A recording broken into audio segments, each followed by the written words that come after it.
नमस्ते मेरे दोस्त, आपका स्वागत है मैथ 2 की इस नए वीडियो में। इसमें हम 8.3 की थ्योरी और एक्टिविटी को सॉल्व करेंगे। इसमें हम आसान शब्दों में 8.3 की थ्योरी को डिकोड करेंगे कि इसमें क्या कहा गया है और उसके एक्टिविटी क्वेश्चन को भी इजी लैंग्वेज में सॉल्व करेंगे, जिससे कि आपको ये बिल्कुल अच्छे से समझ में आ जाए। बहुत ही आसान टॉपिक है, कोई इतना टिपिकल नहीं है, इसलिए मैं थ्योरी और एक्टिविटी दोनों को एक साथ कवर कर रहा हूँ। ओके दोस्त, तो चलिए बिना कोई समय गवाए जल्दी शुरू करते हैं। और मेरा ये प्रयास अगर आपको अच्छा लगे तो आप वीडियो को लाइक जरूर करना और दोस्तों के साथ शेयर और सब्सक्राइब भी कराना। ठीक, चलो शुरू करते हैं। Thank you. तो इसमें जो बात की गई है एक्टिविटी 8.3 एंड थ्योरी 8.3 में, इसमें प्रोजेक्शन के बारे में बात की गई। Projection in the terms of inner product space और dot product. Projection, okay, so let me write here projection in terms of inner product space. तो भाई प्रोजेक्शन होता क्या है?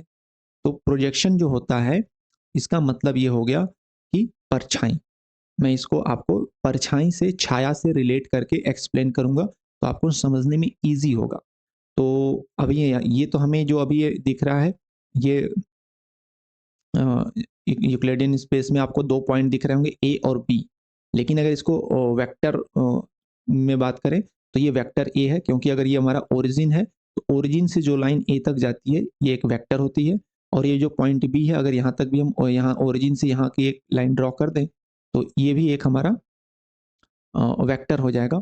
ओके, और इसको हम मान लेते हैं ए, इसको मान लेते हैं बी। ठीक है, तो प्रोजेक्शन क्या होता है?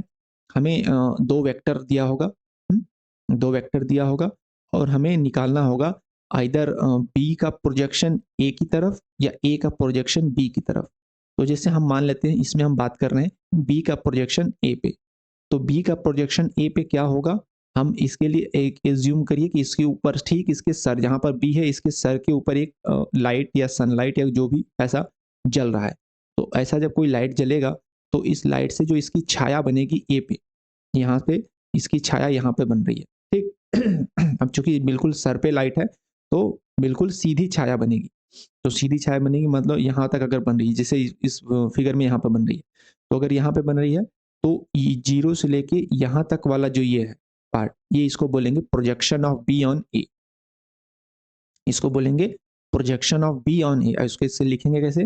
प्रोज, ऐसे P R O J, projection of b on a के लिए ए को सब्सक्रिप्ट में लिखेंगे और projection of b on a इसको ऐसे लिखते हैं। ठीक है, ओके दोस्त, तो ये चीज हो गई। ठीक, तो दूसरी चीज मैं आपको ये बता दूं कि अब हमें तो सिर्फ पता रहेगा ए और बी दो वेक्टर हैं, हमें बी का प्रोजेक्शन ए पे निकालना होगा। तो हमें ऐसा फॉर्मूला या ऐसा इक्वेशन डिराइव करना होगा जिसमें सिर्फ ये ए और बी की बात हो और कोई थर्ड टर्म ऐसा ना हो जो हमें अननोन हो हमारे लिए। तो बिल्कुल ईजी कर सकें, ऐसे हमें इक्वेशन के फॉर्म में इसको कन्वर्ट करना है। ठीक, ओके दोस्त, तो और ये भी बता दूं आपको कि मान लेते हैं ये v है, यहाँ तक जो ये वेक्टर है ये v है। जो प्रोजेक्शन की हम बात कर रहे हैं इस पॉइंट पे, इस पॉइंट तक इस वेक्टर को नाम देते हैं v का। ठीक, ओके। फिर मैं आपको ये भी बता दूं कि जो हम प्रोजेक्शन की बात कर रहे हैं, प्रोजेक्शन, यहाँ जो प्रोजेक्शन है यह एक वेक्टर फॉर्म में आएगा। जो आपको मिलेगा ये वेक्टर मिलेगा, मतलब ये जीरो से लेके यहाँ तक आपको जो वेक्टर होता है यानी एक्स वाई जी के फॉर्म में आपको ये मिलेगा। हम नॉर्म की बात नहीं करें, आपको एक स्केलर वैल्यू नहीं मिलेगी, कांस्टेंट वैल्यू नहीं मिलेगी, आपको एक वेक्टर वैल्यू मिलेगी। तो जिस प्रोजेक्शन की हम बात करें यह एक वेक्टर फॉर्म में आएगा। वेक्टर फॉर्म का मतलब उसमें कोऑर्डिनेट्स होंगे एक्स वाई जी। तो हम एक्स वाई जी कोऑर्डिनेट्स हमें मिलेंगे, समझ गए? कोई कांस्टेंट टर्म नहीं मिलेगा। चलिए अब हम आगे देखते हैं कि कैसे ये कैलकुलेशन होगा। तो देखिए यहाँ पर सर ने बहुत अच्छे से ड्राइव किया है, इसमें कुछ आपको ऐसा पॉइंट नहीं है जो आपको समझ में ना आए। तो कैसे ड्राइव किया है ये बात करते हैं। यहाँ पे जो सर ने वी लिया है, ये वी को, चूंकि अब ये देख रहे हैं हम ये ए के ही ये जो वी वेक्टर है वो ए का ही स्केलर वर्जन है, मतलब ए का एक छोटा वर्जन है। तो इसको हमने लिख लिया सर ने v is equal to alpha a, alpha को कांस्टेंट ले लिया कि इसको स्केल किया गया है अल्फा से, क्योंकि सेम वेक्टर पे दोनों लाई कर रहे हैं, सेम लाइन पे लाइन कर रहे हैं, यानी v आपका a का ही स्केलर वर्जन है। तो v को लिख लिया अल्फा इंटू ए और यहाँ से हमने ये कर लिया कि इसका नॉर्म निकाला। नॉर्म का मतलब इसकी लंबाई अगर कैलकुलेट करनी है तो नॉर्म ऑफ वी, इसका जो लंबाई होगी वो क्या होगी। तो norm of we is equal to, हम जानते हैं कि अल्फा जो है बाहर आ जाता है, जो कांस्टेंट पार्ट है, तो अल्फा बाहर आ जाएगा, अल्फा इंटू नॉर्म ऑफ ए हो जाएगा। तो यहाँ से जो अल्फा की वैल्यू आ गई, alpha is equal to norm of v divided norm of a, मतलब वी की लंबाई डिवाइडेड बाई ए की लंबाई। तो हमें एक रेशियो मिल गया अल्फा, अल्फा हमें एक रेशियो मिल गया, ठीक। तो अब हम इस अल्फा को पुट ऑन कर देते हैं यहाँ पे, जो हमने निकाला था v इज इक्वल टू, जो वेक्टर हमारा v है, v is equal to this ratio into a। a हमारा जो है ये है, a हमारा मेन वेक्टर है, मेन वेक्टर है जिसपे हमें प्रोजेक्शन निकालना है। तो उसमें हमने रेशियो निकाल लिया और v अपॉन a करके, तो इससे मल्टीप्लाई कर दिया, इसको हमने फिर यहाँ पे अल्फा की वैल्यू रख दी। तो यहाँ से v इज इक्वल टू हमारा आ गया v upon a into norm, v upon norm a into a। अभी भी हमारा जो v वेक्टर है ये हमारे लिए अननोन है, तो अभी हम कैसे इसको चेंज करें ये देखते हैं। फिर हमने क्या किया, ये जो नॉर्म a है इसको हम राइट थोड़ा शिफ्ट कर दिए, तो हमारा हो गया norm v into a upon norm a। तो यहाँ से हमारा जो ये a हमारा क्या हो गया, ये ध्यान दीजिए, a upon norm of, norm का स्क्वायर है ये जो है नॉर्म का स्क्वायर, नॉर्म ऑफ a है ना,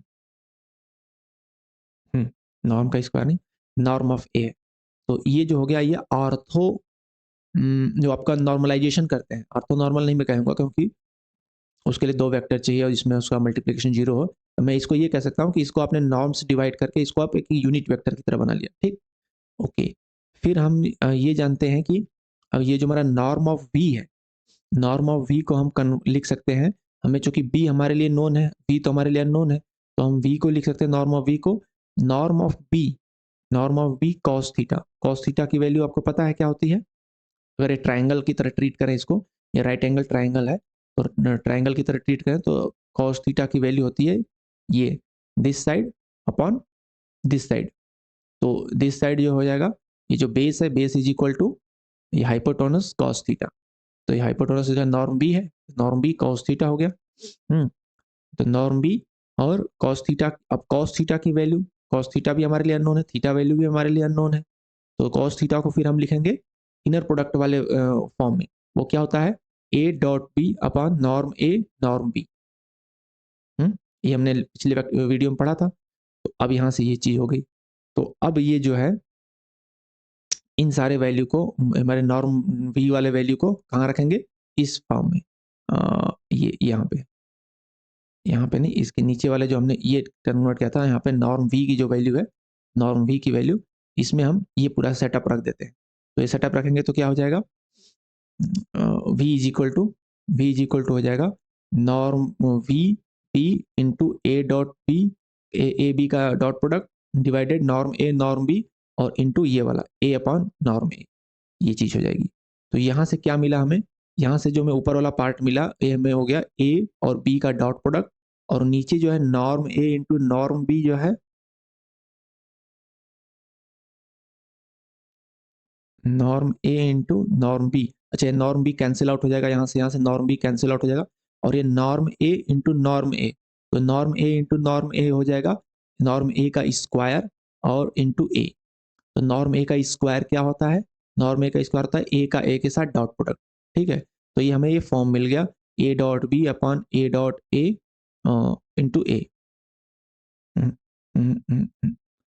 ये हमें फॉर्मूला मिल गया जो हमें काम आएगा प्रोजेक्शन वी को निकालने के लिए। तो आप सिर्फ इस फॉर्मूले को याद रखो, यही मेन फार्मूला है। इसके बाद एक दो इसके डिराइव की जाएंगे, लेकिन मेन फार्मूला ये है, ये आपको याद रखना है, इससे आपके सारे क्वेश्चंस बन जाएंगे। इस फार्मूला को फिर से अच्छे से समझ लीजिए, मैं यहाँ पर एक बार और अच्छे से बताता हूँ। यहाँ पर आपका जो प्रोजेक्शन वी है, वी इज इक्वल टू क्या आया, ए और बी का dot product divided by a का डॉट प्रोडक्ट खुद के साथ इंटू वेक्टर ए, ठीक है। तो ये ए क्या है, बी क्या है, ये समझो। ए क्या है, ए है वो वेक्टर जिस पे हमें प्रोजेक्शन निकालना है, जिस पे हमें प्रोजेक्शन निकालना है, और बी क्या है, जिसका प्रोजेक्शन निकालना है।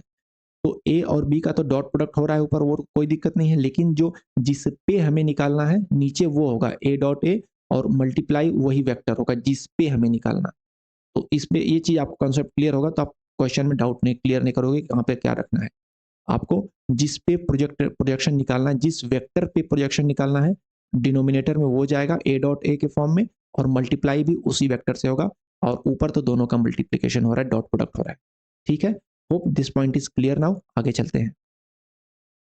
The projection of a vector to a सब स्पेस। अब देखो, ये तो हमने वेक्टर का वेक्टर पे प्रोजेक्शन देखा, अब हमें सब स्पेस पे प्रोजेक्शन देखना है। कोई दिक्कत की बात नहीं, कोई टेंशन की बात नहीं है। It is so nice, it is so easy, just looking like a wow. Okay, so यहाँ पे क्या करना है कि सब स्पेस होगा हमें। सब स्पेस में क्या होगा, सब स्पेस में हमें उसके बेसिस दिए होंगे कि उसमें 2-3 बेसिस होंगे, सिंपल। तो हमें कुछ नहीं करना है, हमें अलग अलग बेसिस पे प्रोजेक्शन निकाल के जोड़ देना, दैट्स इट। और कुछ नहीं करना है, अलग अलग बेसिस पे प्रोजेक्शन निकालो और जोड़। ठीक, ओके। यहाँ पर देखो कंफ्यूज कर दिया आपको ऑर्थो नॉर्मल बेसिस लिख के। यहाँ पर सिर्फ डिवाइड डिनोमिनेटर कुछ आपको नहीं दिख रहा है, क्योंकि यहाँ पर ऑर्थो नॉर्मल बेसिस कर दिया है। अब आप ये करो कि यहाँ पे ये जो चीज है, इस ए यहाँ पर जो ए डॉट ए है, इस ए डॉट ए को एक डॉट ए इधर लगा दो, जैसे यहाँ पे ए लगा हुआ है, और एक ए डॉट को जो है इसके साथ रख दो, ए के साथ इधर। तो ये आपका जो हो जाएगा ऑर्थो नॉर्मल बेसिस हो जाएगा। इसके साथ एक ए इधर रख दो और एक ए को इधर रख दो, तो ये जो है आपका ऑर्थो नॉर्मल बेसिस का मल्टीप्लीकेशन हो जाएगा। यानी कि अगर आपको ए हमारा ऑर्थो नॉर्मल है, तो ए ऑर्थो नॉर्मल है, तो ये हो जाएगा ए और बी का डॉट प्रोडक्ट इंटू ए। फिर आपको डिनोमिनेटर करने की जरूरत नहीं है और ये करने की जरूरत नहीं है। लेकिन वो चीज़ मैं आपको नहीं याद करने के लिए कर रहा हूँ, आप मेन फार्मूला याद रखो। अब वो ऑर्थो नॉर्मल हो चाहे जो भी हो, आपको मेन फार्मूला से सारी चीज़ें ईजी वे में आ जाएंगी। इसलिए आपको कन्फ्यूज ना हो, इसलिए मैं ये चीज़ आपको जानते रहो। अगर आपको जानकारी है तो अच्छी बात है, आप और थोड़ा सा ईजी वे में कर लोगे। बट कन्फ्यूजन में अगर नहीं पढ़ना चाहते तो मेन फार्मूला याद रखो, हो जाएगा। तो यहाँ पर जो है आपको डिनोमिनेटर पार्ट हटा करके और ऑर्थो नॉर्मल लिख के कन्फ्यूज कर रहा है, आप कन्फ्यूज मत हो, ठीक है। आप सिर्फ है, तो वेक्टर स्पेस पे अगर प्रोजेक्शन है तो कोई चिंता की बात नहीं, उसके बेसिस दिए होंगे, उनके अलग अलग बेसिस से प्रोजेक्शन निकालो और जोड़ दो, बस, दैट्स इट। कुछ एग्जांपल दिए हैं, देख लेते हैं। देखो, यहाँ v is equal to R two एक वेक्टर स्पेस है, w हमारा जो है वो 3,1 है, और v हमारा 1,3 है। देन हमें निकालना है v का प्रोजेक्शन w पे, ठीक है। तो ये सर ने कैलकुलेशन किया है, आप इसे देख रहे हो। मैं थोड़ा सा बता दूं क्या हुआ हो रहा है यहाँ पे। यहाँ पे जो प्रोजेक्शन है v का, ठीक है, ये इसका प्रोजेक्शन निकालना है w पे। तो हमने क्या बताया था, हमें करना है v डॉट डब्ल्यू, नहीं v और w का डॉट प्रोडक्ट डिवाइडेड v का, हमें किस पे निकालना है, w पे निकालना है ना, तो w नीचे होगा। फिर हमारा w नीचे होगा, फिर हमारा होगा w का w के साथ डॉट प्रोडक्ट इंटू w। तो देखो क्या हुआ है, यहाँ पर उसको ऑर्थो नॉर्मल बेसिस में कन्वर्ट कर दिया है। यहाँ पर आप सिर्फ फार्मूले में रखोगे यही चीज आएगी, ठीक है। तो ऑर्थो नॉर्मल बेसिस में कन्वर्ट करके फिर v डॉट डब्ल्यू कर दिए into ortho normal basis w कर दिए। तो ऑर्थो नॉर्मल बेसिस करने का मतलब ये होगा कि एक w आपका यहाँ पे जो आता है नॉर्म w आकर के इसको ऑर्थो नॉर्मल बना देता है, और एक w इसके साथ इसको ऑर्थो नॉर्मल बना देता है। तो इसका मतलब ये हो गया कि अगर आप ऑर्थो नॉर्मल वेक्टर से मल्टीप्लाई कर रहे हो, फिर आपको डिनोमिनेटर को भूल जाओ, तो वही बात हो गई। तो ऑर्थो नॉर्मल से यहाँ पर डॉट प्रोडक्ट निकाल लिया और ऑर्थो नॉर्मल से मल्टीप्लाई कर दिया, तो बात वही होती है। लेकिन मैं जो है वो एक सिंपल इजी फार्मूला याद रखना ज़्यादा बेटर समझता हूँ, और दोनों कैलकुलेशन करोगे यही वैल्यू आएगी, ठीक है। यहाँ पर आपको वेक्टर स्पेस ले लिया गया, डब्ल्यू एक वेक्टर स्पेस ले लिया गया है जिसकी दो बेसिस है, ये दो बेसिस दिया गया है, और इस वेक्टर का प्रोजेक्शन आपको डब्ल्यू पे निकालना है। तो कुछ नहीं करना है आपको, जस्ट लुकिंग लाइक ए वाओ। आपको इसका प्रोजेक्शन इस पे निकालो, इसका प्रोजेक्शन इस पे निकालो, जोड़ दो, दैट्स इट। देखो यहाँ पर करके अलग अलग जोड़ दिया गया है। मैं डिटेल में नहीं जा रहा हूँ क्योंकि एक्टिविटी मुझे करना है, तो मैं उसमें अच्छे से कवर कर दूंगा। Projection on A vector and orthogonal basis. Okay, अभी तो मैंने इसको बताया था ऑर्थोगोनल बेसिस है, projection on A vector and orthogonal basis, वही बात यहाँ पे बताई गई है। वेक्टर स्पेस पे अगर हमें vector note that a orthogonal basis for W is orthonormal, sorry orthogonal नहीं, orthonormal basis of for W जो होगा डब्ल्यू अपॉन ये इसका नॉर्म, एंड हेंस प्रोजेक्शन जो होगा डब्ल्यू अपॉन नॉर्म्स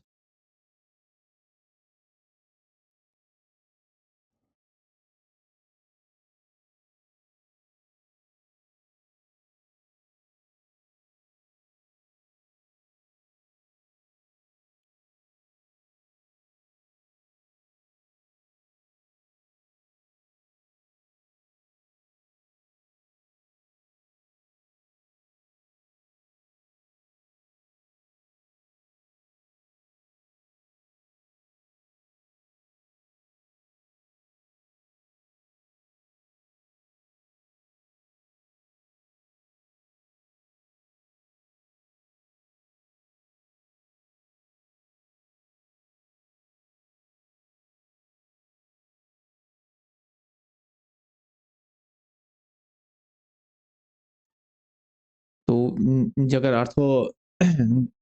ऑर्थोगोनल पर निकालना है तो उसका ऑर्थोनॉर्मल बेसिस निकाल लिया, और वी डॉट डब्ल्यू अपन डब्ल्यू डॉट डब्ल्यू का स्क्वायर हो गया, और वी और डब्ल्यू का ऊपर हो गया डॉट प्रोडक्ट, नीचे डब्ल्यू और डब्ल्यू का dot product into W vector. ठीक है, तो वही चीज़ है ये। आप ऑर्थोनॉर्मल में कन्वर्ट करके करो, या फिर ऑर्थोनॉर्मल से करोगे तो भी वही बात है, और उससे भी करोगे तो वही। तो मैं तो सिर्फ मेन फार्मूला जो है यही वाला याद रखता हूँ, इसी से मेरे सारे क्वेश्चन बन जाएंगे। ठीक है, फिर कह रहा कि अगर वेक्टर सब स्पेस है, उसमें अलग अलग बेसिस हैं, तो उसका सब जो जैसे मैंने बताया कि अलग अलग निकाल के जोड़ दो, बस उतना ही बात याद रखो, ये उसी को इलोबरेट किया गया है सिग्मा के फॉर्म में। तो उसका मतलब वही होता है कि अलग अलग करके जोड़ दो।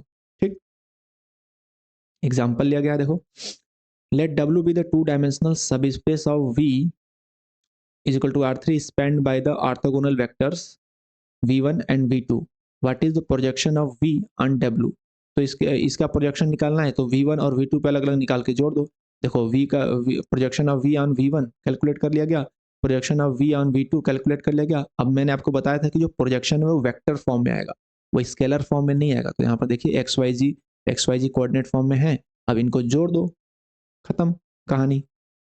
ठीक है, हो जाएगा वेक्टर सब स्पेस प्रोजेक्शन। फिर बताया कि projection as a linear transformation, एक प्रोजेक्शन जो हमारा लीनियर ट्रांसफॉर्मेशन की तरह उसको समझाया गया कि कैसे लीनियर ट्रांसफॉर्मेशन होता है। तो यहाँ पे ये बताया गया कि आपका जो दो वेक्टर के एडिशन का जो प्रोजेक्शन होगा वो उनके अलग अलग प्रोजेक्शन के एडिशन के बराबर होगा, यानी कि ये लीनियरिटी प्रॉपर्टी को फॉलो करता है। दो वेक्टर का अगर एडिशन करके प्रोजेक्शन करोगे तो वो चीज उनके अलग अलग प्रोजेक्शन के एडिशन के बराबर होगी। सेम चीज स्केलिंग पे भी लागू होती है, किसी वेक्टर को स्केल करके प्रोजेक्ट करो या प्रोजेक्ट करके स्केल करो, वो दोनों चीजें बराबर होती हैं। इसी चीज को प्रूफ किया गया है। आप इतना बस नोट करो कि लिनियरिटी प्रॉपर्टी को फॉलो करता है, दैट्स इट। ठीक, ओके। यहाँ पे जो कुछ प्रॉपर्टीज बताई गई इसको थोड़ा सा समझने वाली चीज है। ये तीन चार प्रॉपर्टी को मैं एक्सप्लेन कर देता हूँ, आप समझ लो, ये जानकारी की चीजें।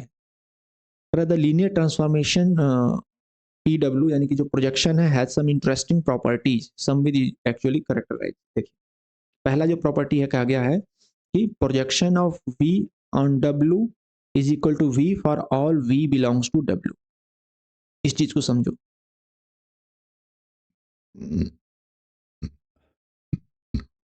इसका मतलब क्या हुआ, इस लाइन का मतलब क्या हुआ?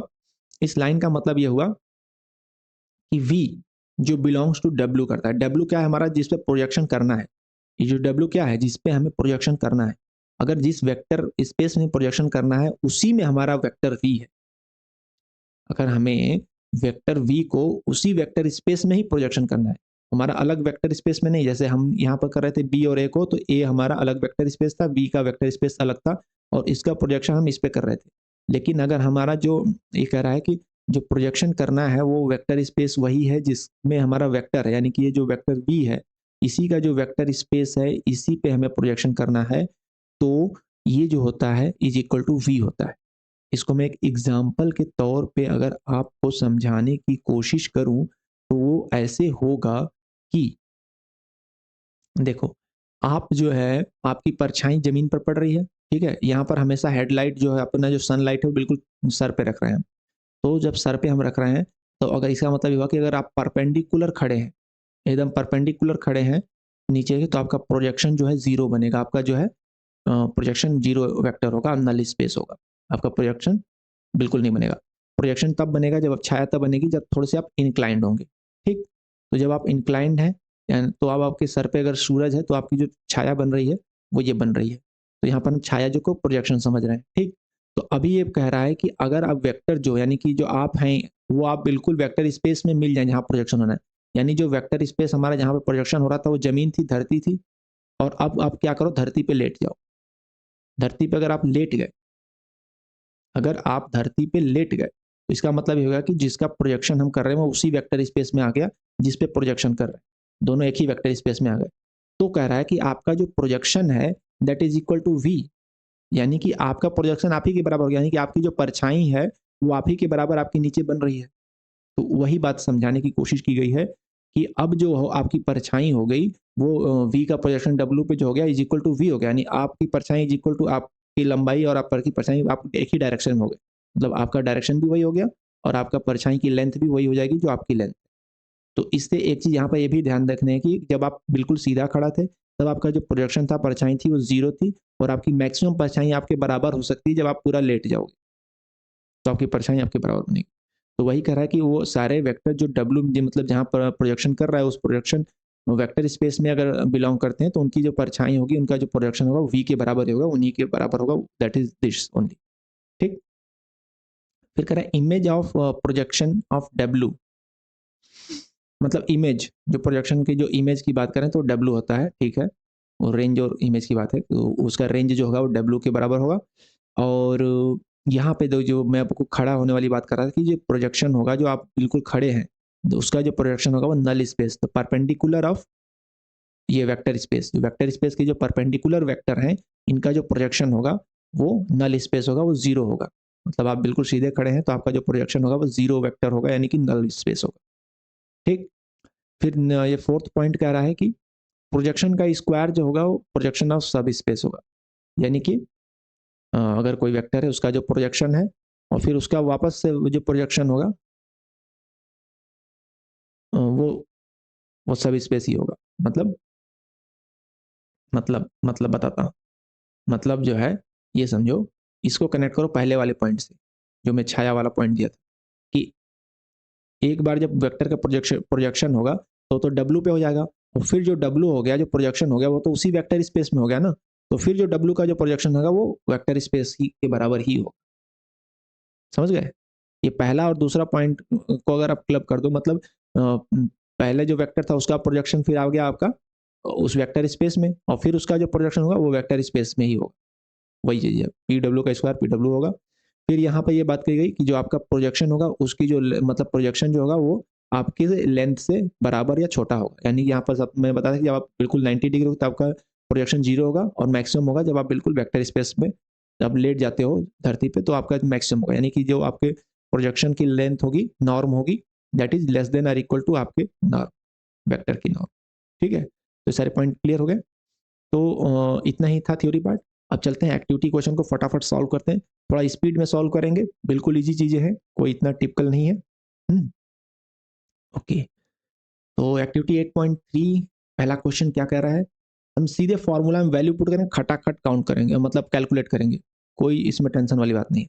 कर कंसीडर टू वेक्टर्स ए और b using the standard dot product as the inner product, the projection of a in the direction of b is given by. A का प्रोजेक्शन निकालना है बी पे, ओहो, ए का प्रोजेक्शन निकालना है बी पे, तो क्या होगा? तो हमें पता है फॉर्मूला क्या होता है, dot product of a b, हमें बी पे निकालना है, तो नीचे हो जाएगा डिनोमिनेटर में बी डॉट बी का b dot b into b. तो ये वैल्यू जो होगी वो देखना, ये स्केलर वैल्यू आएगी, और ये स्केलर्स में आपका वेक्टर से मल्टीप्लाई करेंगे तो आपको प्रोजेक्शन वेक्टर मिलेगा। तो चलो हम ए और बी का डॉट प्रोडक्ट कर लेते हैं। ए और बी का जब आप डॉट प्रोडक्ट करेंगे तो क्या होगा,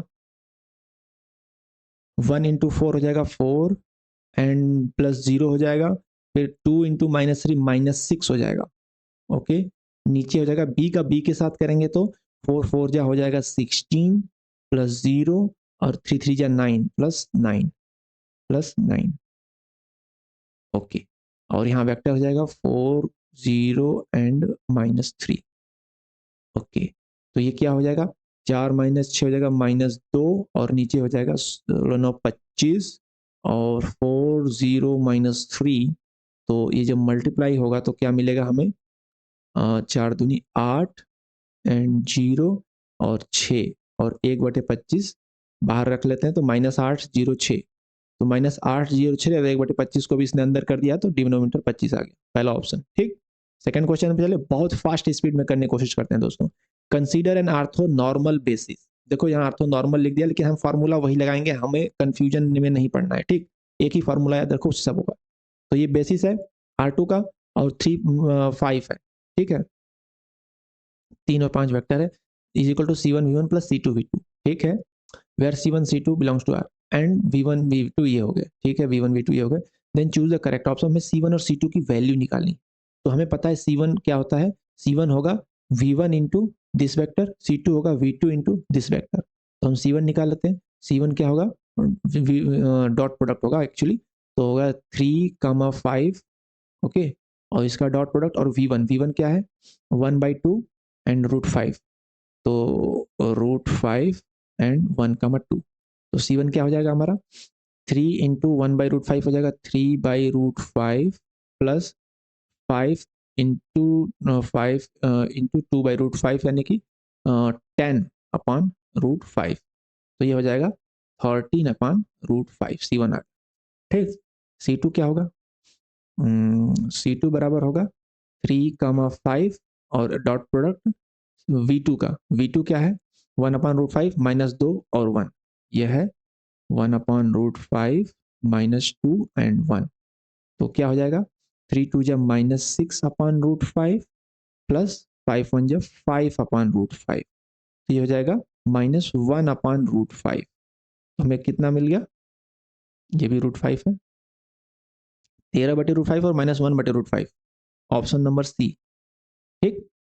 चले नेक्स्ट क्वेश्चन पे, consider an orthonormal basis, okay, for a सब space W, okay, in R3 x हमारा दिया is a vector in R3, then which of the following represents a vector in W whose distance from x is the least, तो इसका मतलब होगा कि हमें x जो है इसका हमें इस पर प्रोजेक्शन निकालना है। अब आप ये कहोगे कि ये भी R3 में है और ये भी R3 में है, तो हम तो कह रहे थे कि जब सेम वेक्टर स्पेस में होंगे तो उसका प्रोजेक्शन तो वही हो जाता है, मतलब जो लेट करने वाला एग्जांपल दिया आपको, तो देखना कंफ्यूज हो रहे हो आप, यहाँ पे कंफ्यूज मत हो, ये जो सब स्पेस है, सब स्पेस ऑफ R3, सब स्पेस का मतलब इसमें देखो जी पार्ट बिल्कुल जीरो, इसमें एक्स एंड वाई पार्ट है, यानी ये एक्स एंड वाई प्लेन में है और ये एक्स वाई जे प्लेन में है, ये R3 में है, एक्चुअल R3 में है, और ये सब स्पेस में है, तो दोनों का थोड़ा सा डिफरेंस है अलग, हाँ, तो इसलिए इसका प्रोजेक्शन आएगा, ओके। तो हमें पता है क्या करना है, हमें इस पॉइंट का इस वेक्टर पर इसके सब बेसिस में अलग अलग निकाल के प्रोजेक्शन पे जोड़ देना है, ठीक। तो हम निकालेंगे प्रोजेक्शन ऑफ, पहले हम इसको मान लेते हैं V1, इसको V2, तो हम V1 पे कैलकुलेट करते हैं, तो ये हो जाएगा डॉट प्रोडक्ट 1 2 3 का 1 0 0 पे, ओके, एंड डिवाइडेड होगा, ये जो कि ऑर्थोनॉर्मल है तो इसका जो है नॉर्म का स्क्वायर 1 आएगा, तो नीचे होता है सेम वेक्टर का वो होता है V1 का V1 के साथ डॉट प्रोडक्ट, और इनटू होगा जिस पे हमें लेना है, यानी 1 0 0 पे लेना है तो उस वेक्टर से हमें मल्टीप्लाई करते हैं, ओके। तो अब यहाँ कर दो, ऊपर क्या हो जाएगा, ये आ जाएगा 1 इंटू 1, बाकी सब जीरो हो जाएगा, तो हो जाएगा 1, और नीचे इसका जो है डॉट प्रोडक्ट है, मतलब ऑर्थोनॉर्मल है, तो इनका जो होगा खुद के साथ खुद का जो होगा डॉट प्रोडक्ट हो जाएगा क्या 1 आएगा, और ये हो जाएगा 1,0,0, ठीक। तो ये कितना हो गया, ये हो गया 1,0,0, okay, and then projection of V2 पे निकालते हैं, प्रोजेक्शन ऑफ V2, V2 क्या होगा, V2 हमारा 0 1 0 है, तो हो जाएगा 1 2 3 का डॉट प्रोडक्ट 0 1 0 डिवाइडेड 0 1 0 का डॉट प्रोडक्ट खुद के साथ V1 वो 1 आएगा क्योंकि ऑर्थो नॉर्मल है, तो और मल्टीप्लाइड 0 1 0, तो क्या हो जाएगा, ये हो जाएगा ये पहला पार्ट सेक्शन 0, दूसरा हो जाएगा 2, यानी 2 अपान इसका हो जाएगा 1 V1 इंटू V1 का, और ये हो जाएगा 0,1,0, तो ये हो जाएगा 0 2 0, तो अब इसका चूंकि हमें निकालना है दोनों को जोड़ दो, तो V1 प्लस V2 का पर प्रोजेक्शन जो होगा वो हो जाएगा, दोनों को जोड़ दो, जीरो पहला था 1 0 0 और दूसरा था 0 2 0, तो ये हो जाएगा 1 2 0, ठीक। नेक्स्ट क्वेश्चन पे चलें दोस्तों, नेक्स्ट क्वेश्चन क्या कर रहा है, कंसीडर द इनर प्रोडक्ट, अब यहाँ पर इनर प्रोडक्ट को उसने डिफाइन कर दिया, ठीक, where A is equal to A1 A2, B is equal to B1 B2 are vectors in R2, use the information to answer the question 4 and 5, कह रहा है 1,2 एक x है, वेक्टर है, find the projection of x in the direction of 3,4,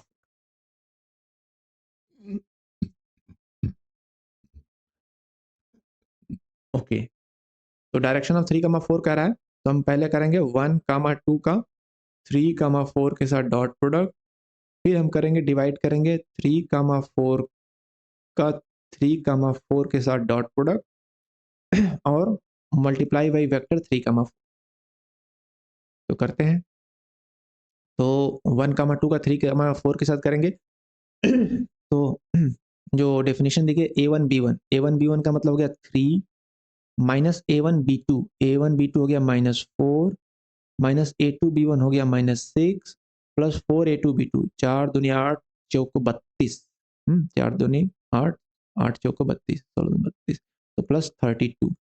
ठीक, नीचे होगा 4 का होगा 3 4 के साथ, तो A1 B1 हो जाएगा 3 3 जा 9 माइनस A1 B2 हो जाएगा 3 4 जा 12, फिर A2 B1 हो जाएगा 4 3 जा 12 प्लस 4 A2 B2 हो जाएगा 4 चौको 16 चौको 64 प्लस 64। ठीक, 3 4, तो क्या आएगा, ऊपर आ जाएगा 6 4 10 हो गया, 32 और 3 35 में से 10 जाएगा 25, नीचे आ जाएगा 12 12 24, 64 में से 24 जाएगा 40 एंड 9 49 3 4, तो 25/49 3 4, first option. Okay, next question पे चलें दोस्तों। नेक्स्ट क्वेश्चन कह रहा है कि let x is equal to 1 2 find the projection of x in a direction perpendicular to 3 4। अच्छा जी, परपेंडिकुलर टू 3 4, हमने 3 4 पे निकाला था प्रोजेक्शन, अब हमें 3 4 के परपेंडिकुलर पे निकालना। तो यहाँ पे देखिए सॉल्व करने के अलग तरीके भी हो सकते हैं। आपको अगर दूसरा तरीका आता है तो आप कमेंट में बताइए, मैं उसे ज़रूर शेयर कर दूंगा। लेकिन मेरे जो कॉमन अभी समझ में आ रहा है, क्योंकि मुझे फास्ट तरीके से सॉल्व करना है, तो मुझे जो अभी समझ में आ रहा है मैं उस तरीके से करूँगा। तो अभी कह रहा है कि find the projection of x in a direction perpendicular to 3 4। 3 4 के परपेंडिकुलर के डायरेक्शन में प्रोजेक्शन करना है, तो मतलब हमें एक पॉइंट निकालना होगा, एक वेक्टर निकालना होगा जो 3 4 के परपेंडिकुलर हो। तो हम जानते हैं कि परपेंडिकुलर होगा तो cos 90 की वैल्यू 0 होती है, यानी कि डॉट प्रोडक्ट जो होता है 0 हो जाता है। तो हम मान लेते हैं कि इसके जो 3 4 की जो परपेंडिकुलर वेक्टर है वो है A, B। तो हमें इन दोनों हमें A, B निकालना होगा जिससे कि 3 4 एंड A, B का जो इस वेक्टर और इसका जो डॉट प्रोडक्ट है वो 0 हो जाए। तो हमें जो डेफिनेशन दी गई है डॉट प्रोडक्ट की, उसके हिसाब से हम कुछ कैलकुलेशन करते हैं। तो डॉट प्रोडक्ट की जो डेफिनेशन यहाँ पे दी गई A1 B1 की, तो यहाँ पे हम लिख लेते हैं 3 4 और A B, 3 4 और AB, तो इनका डॉट प्रोडक्ट 0 होगा। तो अभी हम इस इक्वेशन में अगर इसको वैल्यू लगाएं तो A1 B1 minus A2 B2, तो A1 B1 हो जाएगा 3A minus 3B minus 4A plus 4A2 B2 है, तो 4 4 जा 16B हो जाएगा। तो ये इनका डॉट प्रोडक्ट हो गया, that should be is equal to 0। ठीक, तो यहाँ से हमें क्या मिलेगा, यहाँ से मिलेगा 3A माइनस 4A यानी कि -A and -3B plus 16B यानी कि plus 13B is equal to 0। तो हमें मिल रहा है -A plus 13B is equal to 0, हमें एक कॉम्बिनेशन मिल रहा है। तो अगर हम यहाँ से देखें तो हमारा आ गया A is equal to 13B आ गया, A is equal to 13B, हमें एक रेशियो मिल गया।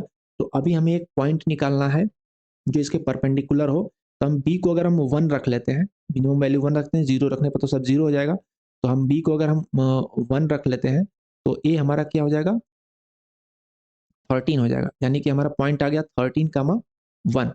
तो हम 13 1 पे प्रोजेक्शन निकाल लेते हैं, जो कह रहा है 1 2 का। तो 1 2 का प्रोजेक्शन निकालना है हमें 13 1 पे। ठीक, 13 1 पे। तो क्या होगा, ये पहला हो जाएगा इनका जो है डॉट प्रोडक्ट डिवाइडेड बाई 13 1 का, 13 1 के साथ dot product, okay, and multiplied by the vector 13 1। तो करते हैं, तो हमें जो डेफिनेशन दी गई उसी हिसाब से रख करना होगा, यानी A1 B2 यानी 13 माइनस A1 B2 1, फिर A2 B1 यानी कि 26 प्लस 4 A2 B2 है, तो 4 दूनी 8। ओके, और नीचे वाले को भी उसी हिसाब से करेंगे। तो A1 B1 हो जाएगा 13 जा 169 -13 एंड +4, ये हो गया वेक्टर 13 1 रहेगा।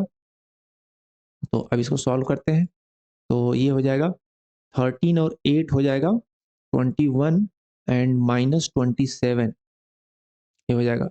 ये कितना हो गया? -6, ऊपर आ गया -6, और नीचे क्या आ जाएगा? 13 13 26 और 169 एंड 4 हो जाएगा 173 -26, तो ये हो जाएगा 13 में से 6 गया 7, और 6 में से 2 गया 4 एंड 147 एंड इधर है 13 का 1। तो इसको अभी हम कर लेते हैं, कैसे कट जाएगा? 7 1 8 4 12, 3 से कट जाएगा, 3 दूनी 6 और 3 चौक को 12 और 3 नवा 27। तो 2 से अगर ऊपर हम इसमें मल्टीप्लाई कर दें तो ये हो जाएगा -26/49 एंड -2/49, -26 -2/49, ये ऑप्शन ठीक है। Okay, clear? आगे चलें। होप समझ में आ गया होगा, नहीं आया तो एक बार रिपीट करके देख लेना। आगे बढ़ते हैं, वीडियो को थोड़ा शॉर्ट करते हैं। क्वेश्चन नंबर 6 कह रहा है, कंसीडर एन ऑर्थोगोनल बेसिस, ठीक, ऑफ ए सब space W, okay, of the inner product space R3 with respect to the dot product y is equal to 1 to 3, then find the projection of y on W। तो हम simple करेंगे, y का इसके हर basis पे projection निकाल के जोड़ देंगे। तो हम पहले इसको रख लेते हैं V1 और इसको V2। तो प्रोजेक्शन हम निकालते हैं, प्रोजेक्शन को P लिखता हूँ, P निकालते हैं V1 पे, तो क्या होगा? 1 2 3, इसका डॉट प्रोडक्ट होगा 1 2 1 के साथ, डिवाइडेड बाई ऑर्थोगोनल है, कोई दिक्कत की बात नहीं है, ऑर्थो नॉर्मल होता तो नहीं करते, ऑर्थोगोनल है तो करना पड़ेगा। 1 to 1 का 1 to 1 के साथ और मल्टीप्लाई बाई वेक्टर 1 to 1, तो क्या होगा? 1 1 जा 1, 2 2 जा 4, 3 1 जा 3 अपॉन 1 प्लस 4 प्लस 1, और यह 1 2 1, तो कितना हो गया? 4 3 7 1 8 बटे 6 और 1 2 1। चलो इसको ऐसे ही रखते हैं। V2 का निकालते हैं प्रोजेक्शन। प्रोजेक्शन ऑन V2 क्या होगा? हमारा जो वेक्टर है वो है 1 2 3, 1 2 3, और V2 हमारा है -2 0 2, -2 0 2। तो इस पे प्रोजेक्शन निकालना है, तो -2 0 2 इंटू -2 0 2 और वेक्टर -2 0 2, तो क्या हो जाएगा फिर? ये हो जाएगा -2 2 2 जा 4 0 हो जाएगा, फिर 3 2 जा 6 प्लस 6, नीचे आ जाएगा 4 प्लस 4, ओके, और इधर है -2 0 2, तो ऊपर क्या हो जाएगा 4 और नीचे हो जाएगा 8, 4/8, और ये हो गया -2 0 2, और ऊपर क्या आया था हमारा V1 वाला 8/6 आया था, ये 4/8 आ गया। तो अभी हमें इसको दोनों को जोड़ देना है, तो हम ऐसा करते हैं, वो 6 है तो एक डिनोमिनेटर कॉमन बना लेते हैं ताकि जोड़ने में आसानी रहे। तो 8 और 6 का ये आपका होगा एलसीएम हो जाएगा, 8 दूनी 16 लेके 24। पहले इसको सॉर्ट कर लेते हैं, 2 चौको 8, 2 तेईं 6, और ये हो जाएगा 2 दूनी 4, 2 चौको 8, 1/2 हो गया ये तो 1/2 हो गया, और ये हो गया 4/3। तो इसको हम कर लेते हैं 6 एलसीएम कर लेते हैं, यानी कि ऊपर नीचे 6, और इसको भी 6 कर लेते हैं, ठीक है, सही है। तो 6 कर लेंगे तो ये हो जाएगा 8/6, और 8 2 जा 16/6 और 8/6, 8/6 ही रखते हैं इसको, और इसको 1/2 आया है तो ऊपर नीचे 3 3 से मल्टीप्लाई करके 6 कर लेते हैं, तो ये हो जाएगा 3/6 -2 0 2, तो 3/6 का मल्टीप्लाई होगा तो -6/6, 6/6, हाँ, -6/6 0 एंड 6/6, ठीक, ओके। तो अब जोड़ दो दोनों को, वो 8/6 है, ये है 8/6 कामा क्या क्या है 16/6 और 8/6, 16/6 और 8/6, और ये हो गया -6/6 0 और 6/6, तो कितना हो जाएगा? 8 और 6 में, 8 में से 6 जाएगा 2, 2/6 और 16/6 और 8 6 14/6। तो कैसे करेंगे इसको? 3 से 1/3 कॉमन ले लेते हैं।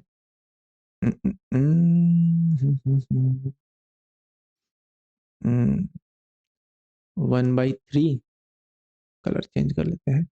ये हो जाएगा 2 8 16 2 3 6 2 7 14 2 3 6। तो क्या हो जाएगा? 1/3 बाहर आ गया और 1 8 और 7 1/3 1 8 7 क्या आया है आंसर? 1/3 8 8/3 और 7/3 वही आंसर है। तो ये लास्ट क्वेश्चन था दोस्तों, और आपका यहाँ बने रहने के लिए मैं बहुत ही दिल से शुक्रिया अदा करता हूँ। बहुत बहुत धन्यवाद, और आगे फिर से मुलाकात होगी। अपना सपोर्ट बनाए रखें। Thank you.